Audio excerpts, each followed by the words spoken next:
Сайн байцгаана уу? Өнөөдөр Солонгос хэлний хичээлээр бүгдээрээ батчин буюу дэвсгэр үсгийн талаар үзэх болно. Дагаад хэлээрээ батчин дэвсгэр үсэг. За тэгэхээр өнгөрсөн удаагийн хичээлээр бид нар игшиг, гээгүлэгч, төнхний хүчтэй гээгүлэгч болон бас хос игшгүүдийг сурсан байгаа шүү дээ. Тэгвэл өнөөдөр бүгдээ энийг уншиж үзье. Б А Д бат Ч И М батчин. Дагаад хэлээрээ батчин. За тэгэхээр Солонгос хэлний гээгүлэгч үсгүүд нь бүгдээрээ дэвсгэр үсэг болдог байгаа. Дэвсгэр үсэг болж орохдоо зарим тохиолдолд дүрийн бусаар унших тохиол байдаг юм аа. Хамгийн түрүүнд нь бүгдээрээ К үсгүүд мэн дэвсгэр үсэг болон орохдоо яаж уншигдаг талаар хамтдаа үзье. За энэ үгийг бүгдээр харцгаая. Энэ дээр хоёр үеэс бүрэлдсэн байна. Хоёр үеэс. Нэгдүгээр үе нь су. Хоёрдугаар үе нь Б А Г субаг. Дагаад хэлээрээ субаг. Тэгэхээр энэ мэн тарвс гэсэн утгатай байгаа. Тарвс. Тэгвэл тарвс гэсэн энэ үг мэн тарвс гэсэн энэ үгийн мэн хувьд Г үсэг дэвсгэлж орсон байгаа байна. Харах юм бол 1 2 3 дахь үсэг болж байгаа буюу доороо орж байгаа тохиолдлыг бид нар дэвсгэлж орно гэж тайлбарлаж байгаа. Дэвсгэлж орж байна. Тэгээ Г-гэр унш. Энэ гурван үсэг маань дэвсгэлж орсон тохиолдолд бүгдээрээ Г-гэр уншигддаг байгаа. Г-гэр уншигдана. Тэгэхээр энэ тохиолдлыг харъя. Субаг. За түүний дараагийнх паг. Дагаад хэлээрээ паг. Энэ үсэг маань гадаа. Гэрийн гадаа эсвэл ямар нэгэн зүйлийн гадаа гэсэн утгатай байгаа. Гадаа. Дагаад хэлээрээ паг. За түүний дараа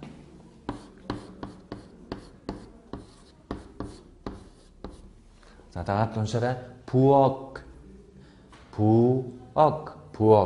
За тэгэхээр энэ мэн галтогоо гэсэн үг байгаа. Тэгэхээр дэвсгэлж орно гэдэг нь юу гэхээр К гэсэн гурван үсэг маань үеийнхаа доод хэсэгт нь бичиж байгаа нь дэвсгэлж орно гэсэн утгатай байгаа.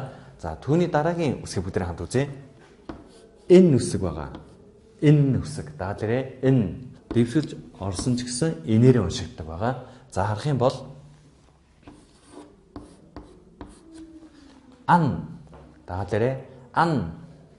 Түүний дараагийн үг ан гэдэг нь ямар нэгэн зүйлийн дотор гэсэн санааг илэрхийлдэг. Сургуулийн дотор эсвэл гэр дотор, сургууль дотор, гэр дотор гэсэн санааг илэрхийлдэг байгаа. За тэгвэл түүний дараагийнх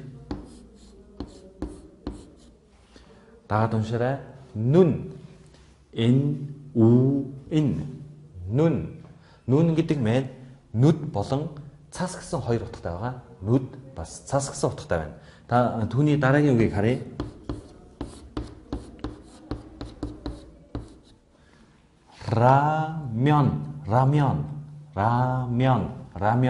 Рамён гэдэг нь бэлэн гомн гэсэн утгатай байгаа.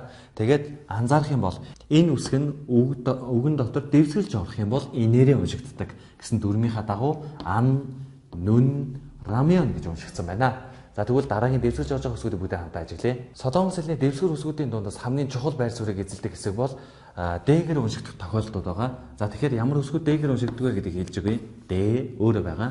Дараа нь С. Түүний дараа С. Түүний дараа Ж, Ч, Т, Х үсгүүд маань эдгээр 7 гээгүлэгч маань үгэнд дэвсгэлж орох юм бол бүгдээрээ энэ 7 маань бүгдээрээ Д үсгээр уншигддаг байгаа. За тэгвэл одоо бүгдээр жишээ авч харцгаая. Хамгийн түрүүнд Д үсгийн тохиолдлыг харуулъя.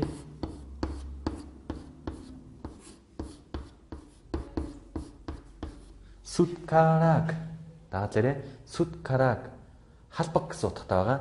Халбаг. Тэгэхээр энэ Д үсэг маань дэвсгэлж орсон байх шүү дээ. Энэ үгнээс харах юм бол энд нийтдээ 3 үе харагдаж байна. Суткараг. Гэтэл энд 2 үсэг дэвсгэлж орж ирсэн байгаа. Нэгдүгээр үед нь Д үсэг дэвсгэлж орж ирсэн бол 3 дахь үед нь Г үсэг дэвсгэлж орж ирсэн байна. Тэгээд анзаарвал Д үсэг нь Д-гэр орж ийн гэсэн дүрмтэй байгаа бол рак гэдэг Г үсэг нь Г-гэр уншигдана гэсэн дүрм бид нар хамтаа нэг дүрм үзсэн шүү дээ. Тэгвэл өргөжлүүлээд харах юм бол би Д үсгийн тохиолдлыг бичиж үзүүллээ. Д үсгийн тохиолдол. За тэгвэл түүний дараагийнх С үсгийн тохиолдлыг би харуулъя. С үсэг хэрхэн дэвсгэлдэг юм бэ? Уншаад үзээрэй. Уул нь бол бид нар үзнээрээ ус гэж уншмаар тийм үү? Гэвч Иесус нь үгэнд дэвсгэрж орж ирэх юм бол дээгэр уншигддаг гэсэн дүрэн байна. За хэлье. Ут гэж уншина. Дагалаарэ. Ут гэдэг маань хувцас гэсэн утгатайгаа. Хувцас. За. Дараачих нь тохиолдлыг бүгдээ үзье. Энийг 2 дахь тохиол байсан шүү дээ. Тэгвэл одоо 3 дахь тохиолыг харъя. 3 дахь тохиолдол. Дагаад уншаарай. Идда. Энэ үг маань байх гэсэн утгатай байгаа. Сургууль дээр байна, эсвэл гэртээ байна гэдгийг байх гэсэн утгыг илэрхийлж байна.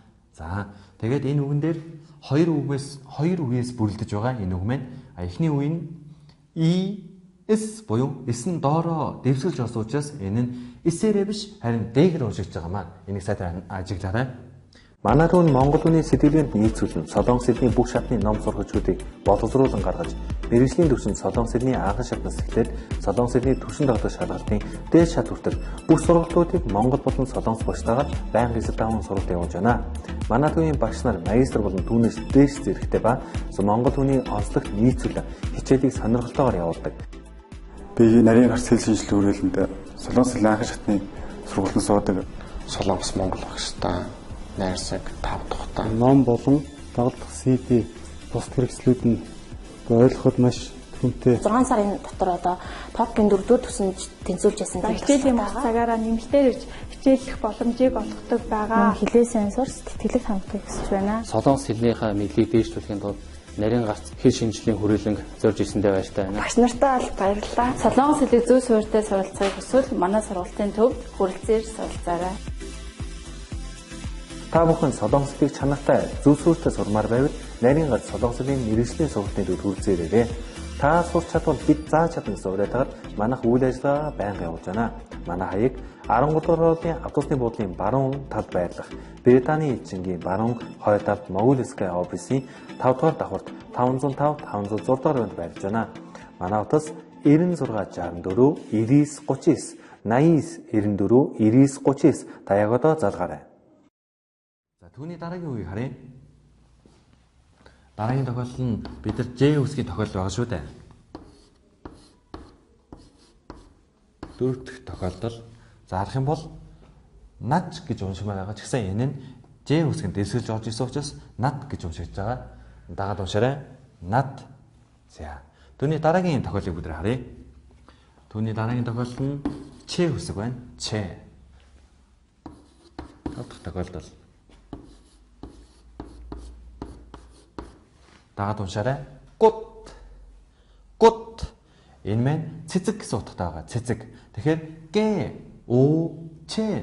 Гэтэл ч үс маань үгийн доор дэвсгэрж орж ирэх юм бол д үсгээр дуудагдана. Тэгэхээр гут болж байгаа юм. Дагаад тэрэ гут. За түүний дараагийн үсгийг бид нар харъя.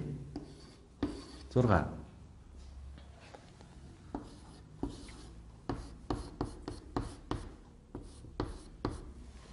Дагаад уншаарай. Бат. Энэ тариан талбай гэсэн утгатай байгаа. Тариан талбай. Зарим тохиолдолд эдгээр үсгүүд нь бүгдээр дээгэр уншигддаг. За түүний дараагийн үсгийн тохиолыг харъя. 7. 7 маань х үсэг байгаа шүү дээ.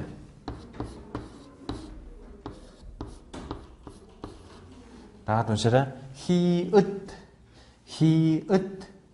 Х үсэг нь үгийн ихэнд орохоор тодор дуудагддаг ч харин дэвсгэрж орсон тохиолдол энэ дээгэр уншигддаг байна. Тэгээ энэ нь болохоор х үсэг гэдгийг тодруулж хэлж байгаа утга байгаамаа. За бүгдээрээ дараагийн хэсгийг харъя. Дараагийн үсэг маань ил үсэг байгаа. Ил болон ир үсэг. Дагаад уншаарай. Тал.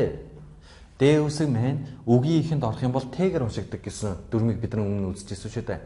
Тэгэхээр энэ маань уншия. Дал биш. Тал. Д А Л тал. За түүний дараагийн үг Мүл. Мул. Дараагийн үг нь мул гэж байна. За хараарай. ДАЛ тал. Энэ маань сар гэсэн утгатай байгаа. Нар сарны сар гэсэн утгатай байна. За эндээс харах юм бол мул. Мул гэдэг маань ус гэсэн утгатай байгаа. Бидний уудаг усыг хэлж байгаа. Ус. За үргэлжлүүлээд ийм үсэг дэвсгэрж орж ирэх юм бол энэ маань мөн л эмээрээ уншигддаг. Илмэн дэвсгэрж орж ирвэл энэ маань илээрээ уншигддаг гэсэн дүртэй яг адилхан байгаа. За эмийн тохиолыг би та бүхэнд харуулъя. Дагаад уншаарай. Пам. Пам. Энэ маань шүн гэсэн утгатай байгаа. Шүн оройгийн шүн гэсэн утгатай байна. Тэгэхээр энэ үг маань ийм үсгэн дэвсгэрж орж ирсэн ч гэсэн өөрийнхөө дуудлагыг огт алдаагүй байгаа. Өөрийнхөө дуудлагыг огт алдаагүй байгааг та бүхэн ажиглаж болж байна. За тэгвэл үргэлжлүүлээд бүгдээ харъя.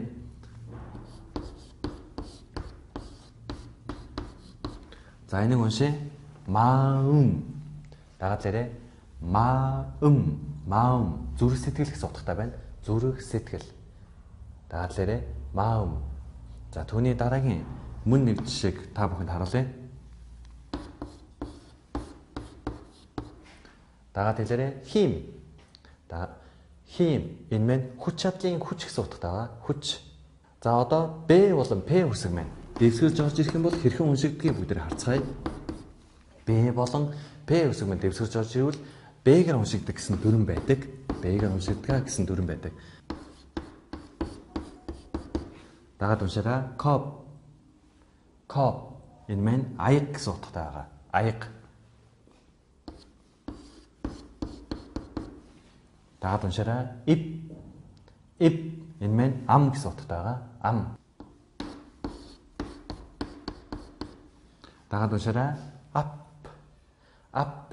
Уул хичээлийн энэ хоёр үг маань хоёулаа Б-гээр уншигдана гэж хэлсэн боловч одоо энэ үгэн дээр ап гэж уншигдж байгааг та нар анзаарсан баха. Тэгвэл ап гэдэг үг нь юмны урд гэсэн утгыг илэрхийлж байдаг. Урд. Гэхдээ Б-гээр уншигдах ёстой гэсэн боловч коп, ив, ап гэд П-гээр уншигдж байна. За үүний бас нэгэн жишээ бол дагаад уншдаа ит. Ит.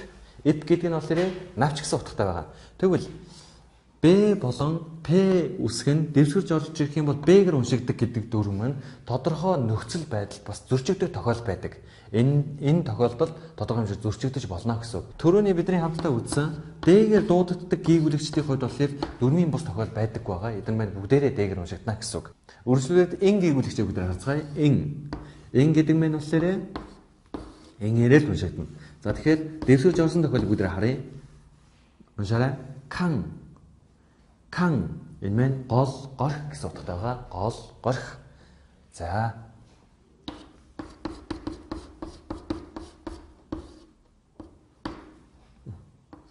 За энэ маань уншаа бүгдээрээ бан. Бан. Энэ үг маань талах гэсэн утгатай байгаа. Талах. За өнөөдрийн хичээлээр бид нар дамжуулаад бид нар юу үзэж байна гэхээр Солонгос хэлний гүйгүүлэгчид дэвсгэрж орохоор хэрхэн уншигдаг талаар бид нар хамтдаа үзсэн байна.